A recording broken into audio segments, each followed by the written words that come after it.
পিতার ঘরে জন্ম নিয়ে পরের ঘরে যেতে হয়, ধন্য বটে নারীর জীবন, পরকে আপন করতে হয়। একটুখানি সুখের জন্য সাজতে হয় ঝি, কষ্টে যদি ছটফট করি তাতে পরের মায়ের কি। আসসালামু আলাইকুম, জেনিন বাংলাদেশি ব্লগার থেকে আমি জেনিন আজকে চলে এলাম নতুন একটা দিনে নতুন একটা ব্লগ ভিডিও নিয়ে।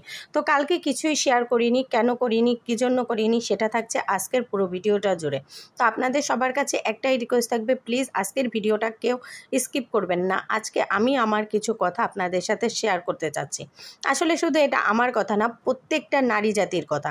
তো সেই কথাগুলোই আমি আপনাদের সাথে আজকে শেয়ার করব। প্লিজ সবাই একটু কন্টিনিউ করবেন একটা লাইক দিয়ে। আমি আজকে আমাদের এই পুরুষ শাসিত সমাজে সমস্ত পুরুষদের কাছে একটাই কথা বলতে চাই, নারী হয়ে জন্ম নেওয়াটা কি অপরাধ? যদি নারী হয়ে জন্ম নিয়ে অপরাধী করে থাকি, তাহলে কেন আতুর ঘরে আমাদেরকে মেরে ফেলা হলো না?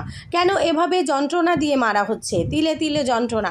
মেয়েরা সেই আদিমকাল থেকে এই পর্যন্ত শুধু যন্ত্রণাই পেয়ে এসেছে, কিন্তু আপনারা কখনো এটা চিন্তা করেননি একটা মায়ের গর্ভ থেকেই কিন্তু আপনাদের জন্ম। আজকে যদি মা না থাকতো, একটা মেয়ে না থাকতো, আপনাদের মতো পুরুষরা কোথা থেকে আসতেন? সেটা কখনোই আপনারা চিন্তা করেন না। শুধু একটা জিনিসই চিন্তা করেন, নারী শুধু ভোগের জিনিস। সে হোক সে জোয়ান, তাজা, বুড়ো, ছোট, কচি, কাঁচা, আপনারা কিছুই বাদ দেন না। মানে একটা শিশু বাচ্চা, তার গায়ে এমন কি আছে তাকে দেখলে কিভাবে কারোর, মানে কি বলবো, কিভাবে কারোর এরকম চিন্তাধারা আসতে পারে যে একটা বাচ্চাকে দেখে এই ধরনের মন মানসিকতা কিভাবে? পুরুষ নামক মানুষগুলার এই মানে এগুলো পশু, মানুষ বলে না, এগুলোকে পশুই বলে। এরা তো কুত্তার থেকেও অধম। কুত্তাও, তাও আপনি কুত্তাকে খাওয়াবেন, আপনি 2 দিন পোষবেন, দেখবেন 3 দিন আপনার পিস পিস ঘুরবে, আপনার একটা বিপদে ছুটে আসবে। কিন্তু কিছু কিছু পুরুষ মানুষ আছে যাদের জন্য হাজার করলেও তারা কখনোই সেটা মূল্য দিতে জানে না। দেখুন, একটা মানে বাচ্চা শিশুকে আপনারা কিভাবে মেরে ফেলেন। এটা তো আজকে নতুন হয়নি, আমাদের দেশে এটা অহরহ। আমি লজ্জিত এই দেশে জন্মগ্রহণ করে, যে আমি আজকে এই দেশে, আমি অনেক গর্ব করতাম যে আমি আমার বাংলাদেশে জন্মগ্রহণ করেছি, দেশকে আমি অনেক ভালোবাসি। কিন্তু আমি প্রতিনিয়ত যে সমস্ত ঘটনা দেখছি, তারপর থেকে আমি আর খুশি হতে পারছি না যে বাঙালি হিসাবে বা বাংলাদেশি হিসাবে।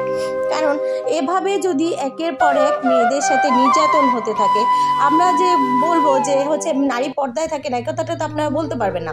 কারণ পর্দায় থাকা নুসরাতকেও আপনারা মেরে ফেলেছেন, একটা মাদ্রাসা ছাত্রী, তাকেও আপনারা মেরে ফেলেছেন। বয়স্ক নানি দাদির বয়সী 80 বছরের বুড়িকেও আপনারা ছাড়েন না। ছোট্ট একটা বাচ্চা যার কিনা কিছুই হয়নি, যে কিনা মানে দুধের দাঁতগুলোও ঠিকমতো পড়েছে কিনা সন্দেহ, সেরকম একটা আসিয়াকে আপনারা মেরে ফেলেছেন। আপনারা একটা জোয়ান মেয়েকে দেখলেও ছাড়েন না, একটা বুড়া দেখলেও ছাড়েন না, একটা বাচ্চা দেখলেও ছাড়েন না। কেন ভাই, এত কিসের? মানে এগুলো তো ঠিক না। আপনি যদি আজকে আপনার মা বোনকে সম্মান না দিতে পারেন, আপনি আপনার ঘরের বউকে কিভাবে সম্মান দিবেন? আপনি আপনার নিজের মাকে সম্মান দিবেন কিভাবে? আপনি আপনার মেয়েকে কিভাবে সম্মান দিবেন?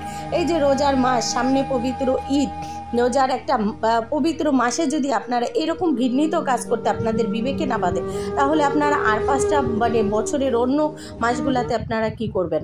কি বলবো, আসলে এই সমস্ত নিয়ে বলতে গেলেও নিজের রুচিতে বাঁধে যে কেমন কথা বলছি বা কী নিয়ে বলছি, কিন্তু না বলেও থাকতে পারছি না। কারণ আমাদের সমাজ ব্যবস্থাটা দিন দিন এতটাই ঘৃণিত হয়ে যাচ্ছে যে একটা নারী যে সবার থেকে বেশি সেফ থাকে তার বাবা, ভাই আর স্বামীর কাছে, সেই রকম স্বামীর সামনে তার বউকে রেপ করা হচ্ছে, নৃশংসভাবে তাকে রেপ করা হচ্ছে, তাকে মেরে ফেলা হচ্ছে, হাজার হাজার মেয়েকে মেরে ফেলা হচ্ছে, নৃশংসভাবে হত্যা করা হচ্ছে, তাদের সম্ভ্রম নষ্ট করে। এটা তো ঠিক না। আমরা কোন সমাজে আছি? কোন সমাজে আমরা বাস করি? নারী হয়ে জন্ম নেয়াই যেখানে অপরাধ, নারী হয়ে জন্ম নেয়াই যেখানে প্রতিনিয়ত বাধা এবং বিপত্তির কারণ, সেখানে নারীর কেন জন্ম হয়? আমি তো সেটাই বুঝি না। আর এই পুরুষ মানুষগুলো এটা কখনো চিন্তা করে না যে আপনার বিপদে সবার আগে যদি এগিয়ে আসে সেটা আপনার মা, তারপর আপনার বোন, তারপর আপনার মেয়ে, তারপর আপনার বউ, এরাই এগিয়ে আসবে। আপনি দেখেন তো অন্য কেউ আসে নাকি? আগে আপনার বিপদে কে ছুটে আসবে? আপনারা সেই নারী জাতিকে অপমান করেন, লাঞ্ছিত করেন, তাদেরকে নৃশংসভাবে হত্যা করেন। কিভাবে করেন? আপনাদের রুচিতে কি একবারও বাধে না? আপনাদের কি যখন আরেকটা বাচ্চার ক্ষতি করতে ইচ্ছা করে, বা আরেকটা মেয়ের ক্ষতি করতে ইচ্ছা করে, বা একটা মহিলার ক্ষতি করতে ইচ্ছা করে, তখন কি আপনার নিজের মায়ের কথা, নিজের মেয়ের কথা, নিজের বোনের কথা, নিজের বউয়ের কথা চিন্তা হয় না যে এই জায়গাটা যদি আমার নিজের মা থাকতো, আমার বোন থাকতো, আমার মেয়ে থাকতো, আমি কি এই কাজটা করতে পারতাম? যদি আপনারা সেই চিন্তাধারা যদি আপনাদের মাথায় রাখতেন তাহলে কখনোই এরকম কাজ করতে পারতেন না। আপনাদের চিন্তাধারা এত লো কেন? আপনাদের এক একজনকে ধরে একদম গণহারে পিটিয়ে মেরে ফেলা উচিত। আমাদের দেশের সরকার তো পারে না এই জিনিসটা করতে।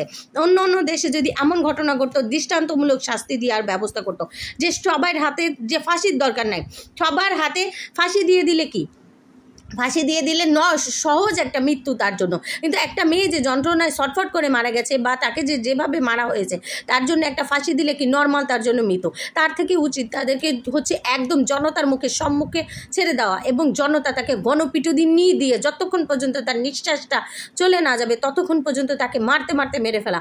তাহলেই হবে তার যোগ্য বিচার। একজনকে দেখে 10 জন ভালো হয়ে যাবে।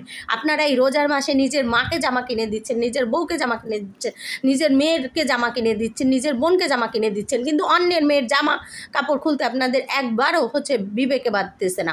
এ কেমন সমাজ, এ কেমন পুরুষ জাতি? কই আমাদের তো এই ধরনের কোনো চিন্তাধারা আসে না। আমরা তো কখনো এই ধরনের কোনো চিন্তাধারা আমরা নিয়ে ঘুরি না। আমরা মেয়েরা এত কিছু করি আপনাদের সংসারের জন্য। আমরা যখন একটা মা হই তখন সন্তানের জন্য সর্বোচ্চ ত্যাগ করে দিই। যখন বোন হই তখন চিন্তা করি যে আমার পরিবারের সবার জন্য চিন্তা করি। যখন আমরা নারী, যখন আমরা বউ হই তখন আমরা চিন্তা করি যে আমি যে শ্বশুর বাড়িতে এসেছি, যে স্বামীর ঘর করতে এসেছি, প্রত্যেকটা মানুষের দিকে চিন্তা করে নিজের সুখ শান্তি বিসর্জন দিয়ে আমরা সর্বোচ্চ চেষ্টা করি। তাহলে কিভাবে আপনাদের ইচ্ছা আসে বা কিভাবে আপনাদের এরকম চিন্তাধারা আসে যে একটা মেয়ের ক্ষতি করার জন্য?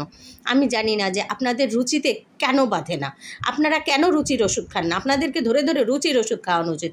আর যারা এই ধরনের কাজ করে তাদেরকে আসলেই ফাঁসি না দিয়ে বা তাদেরকে কোনো রকম শাস্তির দরকার নাই। কিসের শাস্তি? একটা মানুষকে হত্যা করলে আমাদের দেশে নিয়ম আছে যে 7 বছর জেল, বা হচ্ছে নির্যাতন, বধূ নির্যাতন করলে তাকে 7 বছরের জেল, 7 বছরের সশ্রম কারাদণ্ড। এগুলো না, যারা এই কাজগুলো করবে তাদেরকে উচিত যে জনসম্মুখে দিয়ে তাদেরকে হচ্ছে গণপিটুনি দিয়ে দিয়ে দিয়ে দিয়ে মারা উচিত। একজনকে দেখে 10 জন ভালো হয়ে যাবে। আসিয়ার ঘটনা দেখার পরে আমি রাতে ঘুমাতে পারি না। ভোরে ঘুমানোর পরে স্বপ্নেও দেখলাম যে আমার মেয়ের সাথেও এটা হয়েছে। তাহলে কিভাবে মা হয়ে আমি ঘুমিয়ে থাকবো? আজকে আমি আমার ছোট মেয়েকে বাইরে যেতে দিতে সাহস পাই না, গেটের সামনে বের করতে সাহস পাই না। কেন এমন হবে? আজকে কেন এমন একটা আসিয়ার জন্য আর 5টা মায়েরা কেন রাতের ঘুম হারাম করে দিবে? কেন তারা টেনশন চিন্তা ভাবনা করবে যে আজকে আসিয়ার মতো যদি আমার সন্তানের সাথেও হয়? কিন্তু আপনারা পুরুষরা কেন এটা চিন্তা করেন না যে আপনারও মেয়ে আছে, আপনার মেয়ের সাথেও হতে পারে এটা? আপনাদের উচিত নিজেদের স্বভাব এবং খাইসলত পরিবর্তন করা। আপনারা যদি কেউ আমার কথায় কষ্ট পেয়ে থাকেন বা আমার কথাগুলো যদি খারাপ লেগে থাকে তাহলে অবশ্যই ক্ষমাসুন্দর দৃষ্টিতে দেখবেন। আজকে আসলে এর বাইরে আমি কিছুই বলতে পারলাম না, যার জন্য এই ঘটনার পর থেকে আমি নিজেকে অসুস্থ মনে করতেছি, অসুস্থ হয়ে গেছি, যার জন্য কালকে ভিডিও দিতে পারিনি। তো আপনারা সবাই ভালো থাকবেন, সুস্থ থাকবেন, দোয়া করবেন আসিয়ার জন্য। আর দোয়া করবেন আসিয়ার মতো প্রত্যেকটা মেয়ের জন্য যাদের সাথে এরকম ঘটনা হয়, বা আর যেন কোনো আসিয়ার সাথে এরকম ঘটনা না ঘটে, আর যেন কোনো মেয়ের সাথে এরকম ঘটনা না ঘটে, সেজন্য দোয়া করবেন। তো আল্লাহ হাফেজ সবাইকে। আসসালামু আলাইকুম।